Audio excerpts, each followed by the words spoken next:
বিশ্বের দুই বৃহত্তম অর্থনৈতিক পরাশক্তি চীন ও যুক্তরাষ্ট্রের মধ্যে উত্তেজনা তুঙ্গে।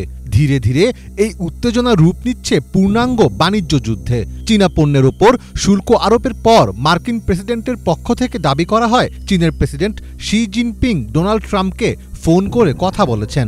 এছাড়া গত সপ্তাহ থেকে ট্রাম্প একাধিকবার দাবি করেছেন তার প্রশাসন চীনা কর্মকর্তাদের সঙ্গে বাণিজ্য চুক্তির ব্যাপারে আলোচনা করছে। তবে ট্রাম্পের এমন দাবিকে এবার মিথ্যা প্রমাণ করল চীন। সম্প্রতি যুক্তরাষ্ট্রের প্রেসিডেন্ট ডোনাল্ড ট্রাম্প টাইম ম্যাগাজিনকে দেওয়া এক সাক্ষাৎকারে বলেছিলেন, চীনের প্রেসিডেন্ট শি জিনপিং আমাকে ফোন করেছেন। আমি মনে করি না যে তার পক্ষ থেকে এটি কোনো দুর্বলতার ইঙ্গিত। ৩ থেকে ৪ সপ্তাহের মধ্যে চীনের সঙ্গে শুল্ক চুক্তি সম্পন্ন হবে। গত শুক্রবার তার এ সাক্ষাৎকারটি প্রকাশিত হয়। শুল্ক নিয়ে দুই দেশের মধ্যে চলা উত্তেজনার মধ্যে ডোনাল্ড ট্রাম্প এ কথা জানালেও কবে কখন শি জিনপিং তাকে ফোন করেছিলেন সে বিষয়টি জানাননি।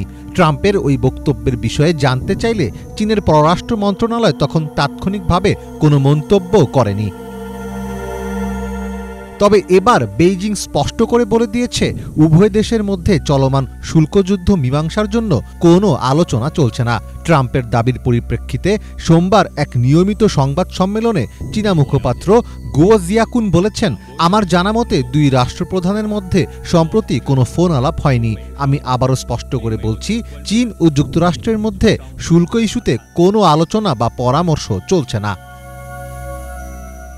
গত কয়েকদিন ধরে চীনের উপর শুল্ক নিয়ে সুর নরম করে আসছেন ডোনাল্ড ট্রাম্প। তিনি বলেছেন বেইজিংয়ের উপর শুল্ক ক্রমেই উল্লেখযোগ্য হারে কমে আসবে। তবে এখন আর ট্রাম্পের এসব কথায় কোনো পাত্তাই দিতে চাচ্ছে না চীন।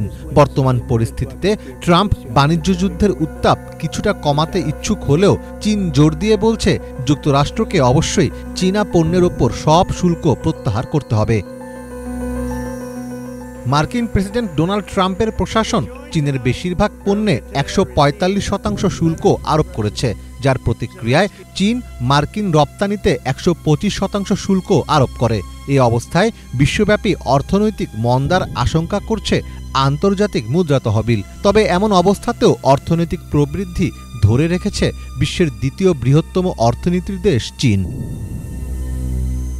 চীনের অর্থনীতি প্রথম প্রান্তিকে অর্থাৎ বছরের প্রথম ৩ মাসে ৫.৪% বেড়েছে, যা তাদের প্রত্যাশাকে ছাড়িয়ে গেছে। বেইজিংয়ের লক্ষ্য হল বছর জুড়ে ৫% মতো প্রবৃদ্ধি ধরে রাখা। কিন্তু বিশ্লেষকদের অনেকে মনে করছেন চীনা পণ্যের যুক্তরাষ্ট্রের শুল্ক ছাড়াও অভ্যন্তরীণ চাহিদা কমাসহ নানা কারণে প্রবৃদ্ধির এই গতিতে কিছুটা হলেও ভাটা পড়তে পারে।